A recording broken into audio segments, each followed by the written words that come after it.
Recently, popular D&D YouTuber DnD Shorts put out a video critiquing the idea that if the players can do it, the enemies can too. In other words, if an action, spell, or ability can be chosen and used by the players, it exists as an option that the monsters could acquire and use as well. D&D Shorts' takedown of this idea was, well, frankly pathetic. It can be fairly summarized as, "But that's not fun." Obviously, he backed this up with a few arguments, but that genuinely is his thesis statement. But that is not fun for the player. Oh, thanks, Greg. I'm really happy I came to D&D tonight for you to knock me out for 3 hours before I took a turn. Oh, what a fun game D&D is. Bafflingly, despite citing good faith in his video, let's take these comments in good faith and assume they actually are trying to help, not just laughing at the OP. He seems to be genuinely under the impression that the statement, "If you can do it, the monsters can do it," is not a response to things that ruin the fun of D&D, and thus actually is an appeal to make the game fun again. Instead, he flatteringly puts himself in the position of the defender of fun against the mean, nasty internet people who just want to be spiteful. Quote, "Everyone on the party who can take it took it. You get what you deserve."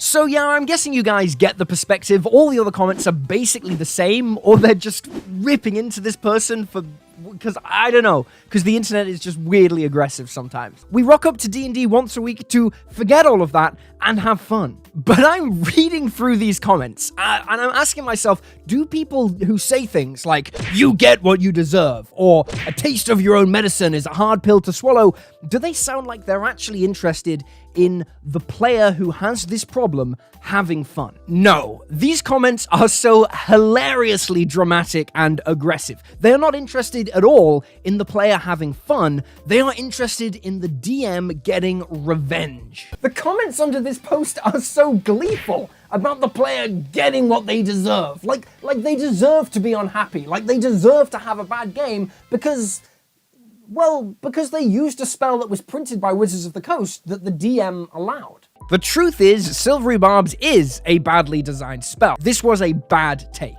Particularly shocking to me is that I think you can fairly and effectively critique this phrase, but D&D Shorts doesn't address the main arguments that I would immediately reach for in taking down the idea. Instead, he trips all over himself in trying to take the high ground. For example, a group of 4 players square off against a group of enemies. The players, understandably, focus fire on one bad guy at a time. That makes sense. Swing the action economy in your favor by eliminating threats one by one. Focus fire is like tactic number 1 in the How Not to Die handbook. But then the bad guys do the same. Every enemy targets one player, the most vulnerable, and knocks them to 0 hit points, then stamps on their body 3 times. That player is dead. It's the logical thing for the bad guys to do. It's what the players did literally seconds before, so that makes it fair. And besides, any bandits who don't do that are just shooting themselves in the foot, right? I think you all know where I'm going with this, but that is not fun for the player. But this is a perfectly fine thing for monsters to do, and even something they should do,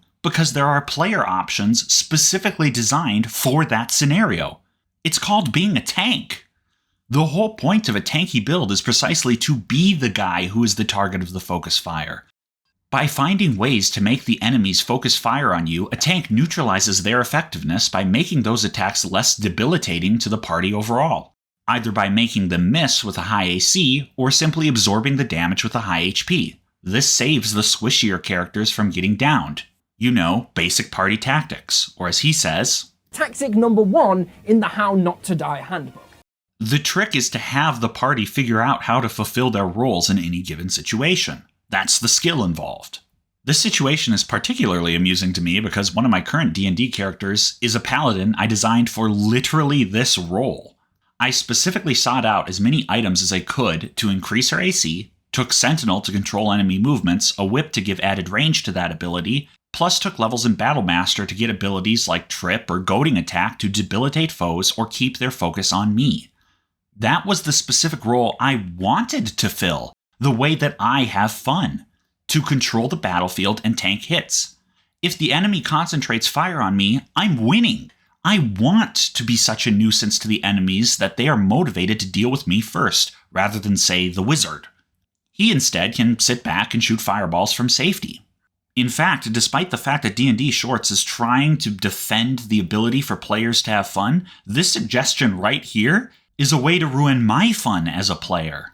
Now, D&D Shorts does kind of preempt this argument by saying that the monsters target the weakest player rather than any player overall. But that just goes back to my previous statement, where now you have to use party tactics and to try to make the enemies focus fire on the strong character instead, or position the weaker player in a safer environment so that the enemies can't do that.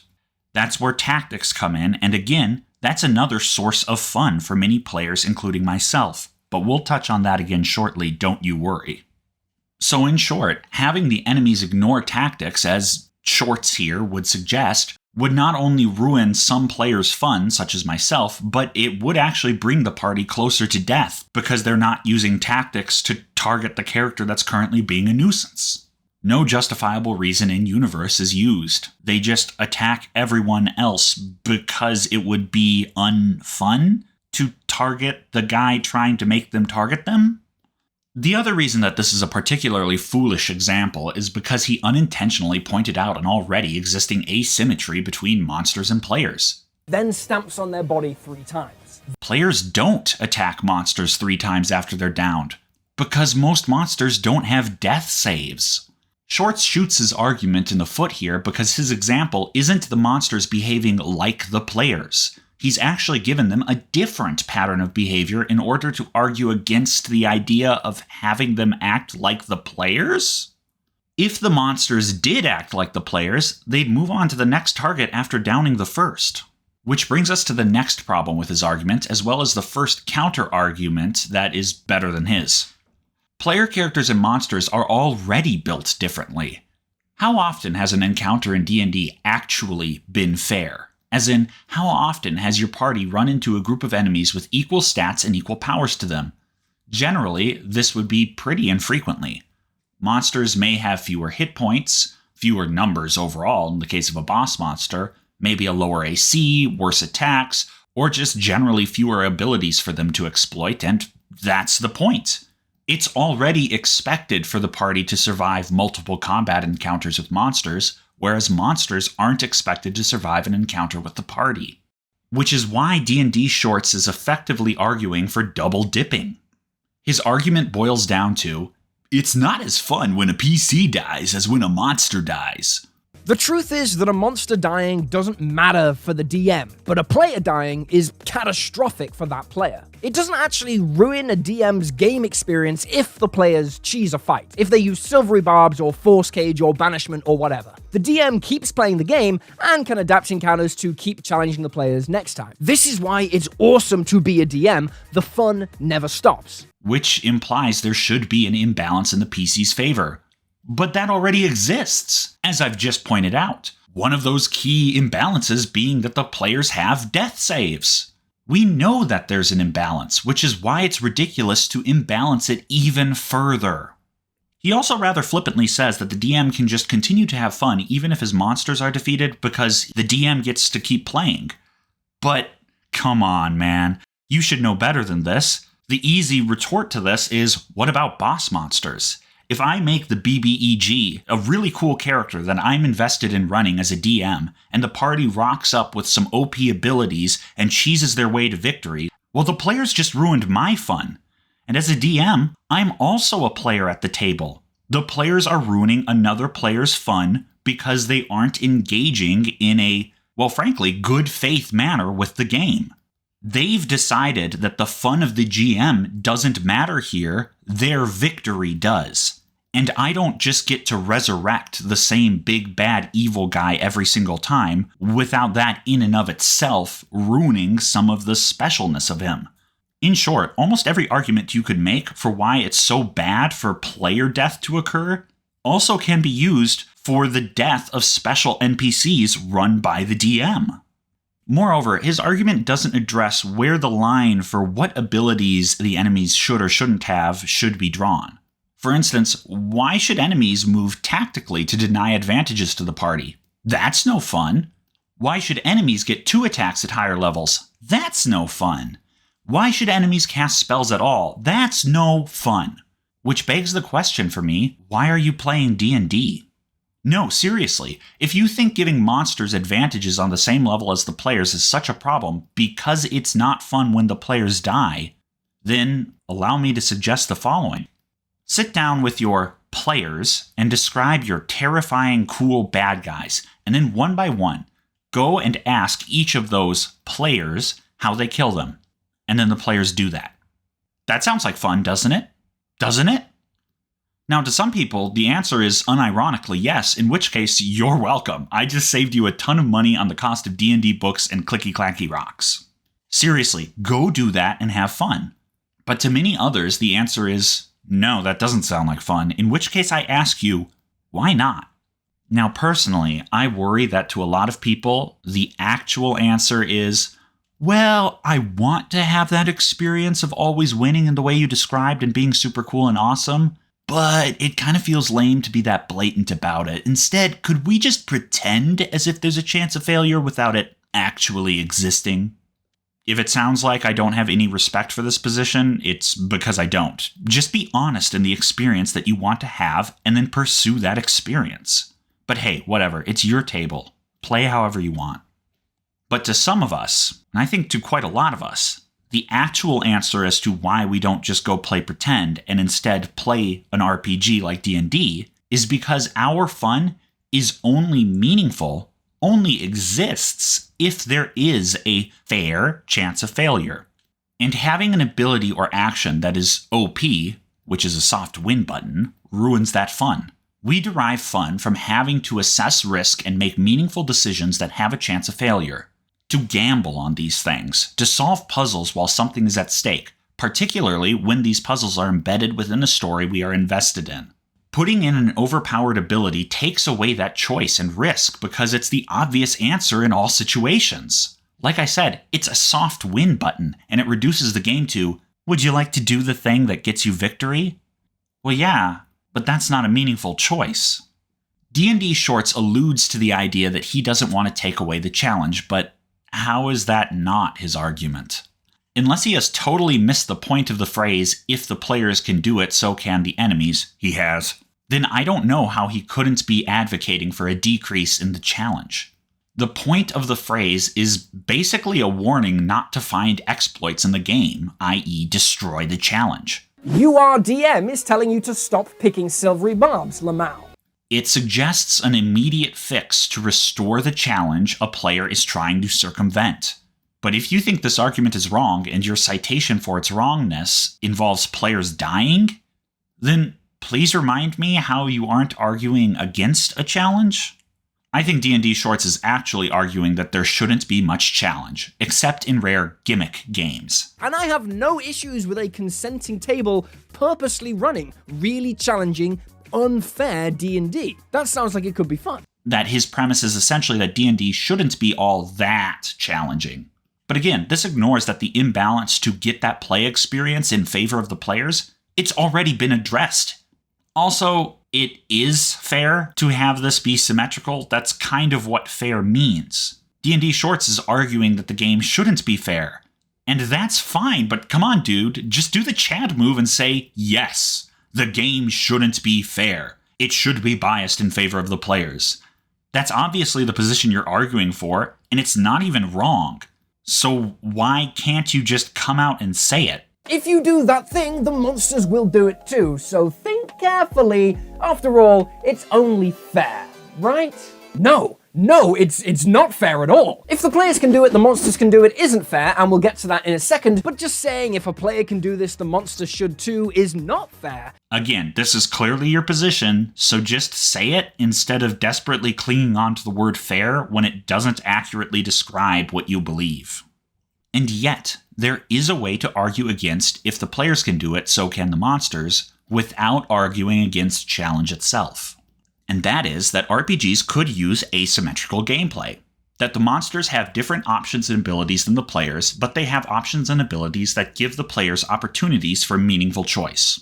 I would suggest this video from Matthew Colville, which discusses designing monsters around unique actions. While the point of the video isn't about asymmetry between players and monsters specifically, but rather how to make combat encounters more fun, it's implicit that the ability he gives to his boss monsters aren't abilities the players can ever unlock or use. For example, the ability for some monsters to just summon in minions after being reduced to a certain HP.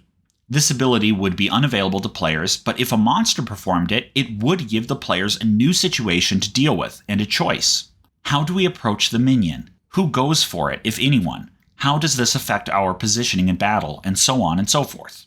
To use a different non-RPG example, the Wraith tank in Halo campaign seems specifically designed for enemies rather than players. While obviously it can be piloted by players, the slow and difficult to aim arc of the plasma shot might seem underwhelming, as it did to me. Especially after feeling the pressure to avoid these exact same shots. It felt as if it was more powerful in the hands of the computer. It wasn't. It was just more engaging to face it rather than to use it. This is because seeing the shot coming in and finding out how to avoid it, often while dealing with other enemies and obstacles, can be a compelling challenge, even if it's relatively easily overcome. Also, the fact that you often have to do this several times over or with a couple of different plasma shots also adds to the challenge. In contrast, the enemies being able to neatly avoid this attack when it's in your hands is less satisfying compared to, say, using the Scorpion tank, whose fire is more direct. The two tanks seem imbalanced so that the player has an advantage, but still has to interact with the challenge of avoiding enemy fire. A similar principle could easily be applied to DnD. Give an enemy spellcaster a more powerful version of Fireball, but it takes a full round to go off. After he casts it, but before it goes off, show the players the area of effect. Now players have the opportunity to avoid it, and have to as well. But they have a choice in exactly how they avoid it and how they adapt their overall strategy. How does this change the landscape of the battle? How are they going to deal with the rest of the enemies while avoiding this fireball's damage? That could be very interesting, and it wouldn't have the same effect if the players had that same ability. If you designed an entire game based around the premise that the NPCs have one set of abilities designed to force players into interesting choices, while the players have more direct abilities with guaranteed effects, aka the tools to deal with these choices, you could have a very compelling game. In a game like that, the idea that anything the player can do, the monster can do, would be downright antithetical to the play experience. In short, the appeal to symmetrical gameplay this mantra implies is not an a priori good. However, this could be something of a detriment to verisimilitude. Part of the appeal of RPGs, at least to me, is feeling like you're in a living, breathing world. Having artificial distinctions between players and NPCs can harm that immersion, which, like I said, for many of us, is a prerequisite for the fun. But the appeal to asymmetrical gameplay wouldn't actually be my first counter-argument to the proposition anyway. My actual advice would be, if it's an OP ability, ban it. Which, to be fair, I think the phrase actually implies. When I hear anything the players can do, the monsters can do too, it sounds to me a lot like what comes around goes around. That phrase is a warning, not a validation of revenge. You wouldn't say, things should come around, but they shouldn't go around because that's no fun. So yeah, if there is something overpowered in a game, a GM should simply tell the players no and explain why. And yeah, like I said, that might ruin some players' fantasy of mowing through enemies with ease and being the most powerful Hokage or whatever, but it's crucial to maintain the fun for the rest of the party. Because that's the other issue D&D Shorts misses. He phrases this as if it's an issue of the GM's fun against the player's fun. But it's also an issue of one player's fun versus another's. If one player picks an OP ability, then he's not just overshadowing my character, but he's denying me the opportunities I want as a player. I want an interesting encounter that I have to use strategic thinking to overcome. But if Joe over there can just mow through the monsters with ease, I don't have that opportunity. That player is ruining my fun as another player. Sure, I could also take the OP ability, but that doesn't actually solve my problem. Now we're both bypassing an interesting challenge. And again, the idea that giving the monsters the same ability could be useful to this situation. Now we're on an even playing field, and I have the opportunity and the obligation to think creatively to get out of the situation in as effective a manner as I could. Of course, not all OP abilities will actually level the playing field into an interesting encounter. Often an OP ability is a problem because it destabilizes other part of the game design. For example, looking at Silvery Barbs, which is the main complaint of the Reddit post this video is based on, This gives disadvantage to a given target, and that really messes with pretty much everything a character is designed to do. Doing an attack roll or a skill check is already designed to have some chance of failure involved in it. You increase the chance of success and decrease the chance of failure by choosing what has proficiency and what doesn't. That's the interesting player choice that they get during character creation and leveling up. Instead, adding disadvantage to every single check and ability and attack ruins this understood probability curve. And the game is already set up so that there will be some presumably satisfying chance of failure. Increasing that chance of failure to such a degree will instead be really tedious, because most rolls now, instead of having a decent chance for success, will have an expected chance of failure, and now you're wasting a lot of time at the table. Again, that would be another counter-argument that I would immediately go for, rather than, but it's not fair, or, but it's not fun. If everyone could insta-kill one opponent on their turn with no restrictions, there's no strategy involved there. That's the worst of all worlds, and would be a case where banning it outright would be the preferable choice. But as I said, this is why I play RPGs, to have interesting and meaningful choices. D&D Shorts continually makes the mistake in thinking that fun equals beating the monsters for players, or at least something equally as shallow. For players such as myself, and many of those that I game with, that couldn't be further from the truth. For many of us, fun cannot exist without knowing that there is a serious possibility of horrible stuff happening to our characters. No, actually experiencing that horrible stuff isn't fun, but if we catch on to the fact that horrible stuff can never really happen to us, then that ruins all of the good moments. This is a case where avoiding pain does not equal maximizing pleasure. Unfortunately, I've seen this philosophy of avoiding things that annoy or aren't fun for the players crop up more and more. I can think of a couple of XP to level 3 videos that also seem to dabble in this idea. And while I think some of the suggestions that XP to level 3 mentions to get around this perceived problem are pretty good suggestions overall. Stun, paralyze, incapacitated, sleep, and unconscious are all mechanics that are prevalent in lots of games. They seem like, on paper, really great ways to give an advantage to the opposition without directly killing the player. But in practice, stun, which is the term I'm going to use for the rest of this video that encapsulates all of these things, takes away player agency, disengages them from the game, and overall feels bad. D&D is a game where you get to make choices, and that's pretty much all you're doing outside of narrating those choices and applying some rules to those choices. And stun, which encapsulates all of these things, is one of the few mechanics within the game. Actually, probably one of the only mechanics in the game that says, no, bye-bye, you're done, get out of here. You can make a save, but that's it. And this applies to stunned, to paralyzed, to incapacitated, and most controversially, to unconscious, which we're gonna get to in a minute, but I have to explain some other things first. I want to first explain how taking away your ability to react in D&D is the worst game design. I came to play D&D. Stun says, no, I don't get to play D&D. This is bad. Now, originally, you hit 0, you go unconscious, you boo-boo the fool, you might die. So this conversion also works off of the exhaustion rule from 1D&D, which I explained earlier. Instead of having, 5 to 6 and 6 you die, instead you get 9 to 10, and every level of exhaustion gives you a -1 on all your rolls, and 10 is death. Once you hit 0 HP, you gain the dying condition. While you're dying, you have to stay prone, you roll a death save at the start of your turn, and you only get to do one of 3 things. You can either action, bonus action, or move. If you use an action, you gain 3 levels of exhaustion. If you use a bonus action, you gain 1 level of exhaustion. And moving doesn't do anything, but you're at half speed because you're prone. You can also use a reaction, but that's another level of exhaustion. So basically, you're not invincible. You could still cure wounds, healing word, or drink a potion, but you're still using resources. I still think that the perspective that it comes from is fundamentally flawed, and it just doesn't describe how a lot of other types of players have fun.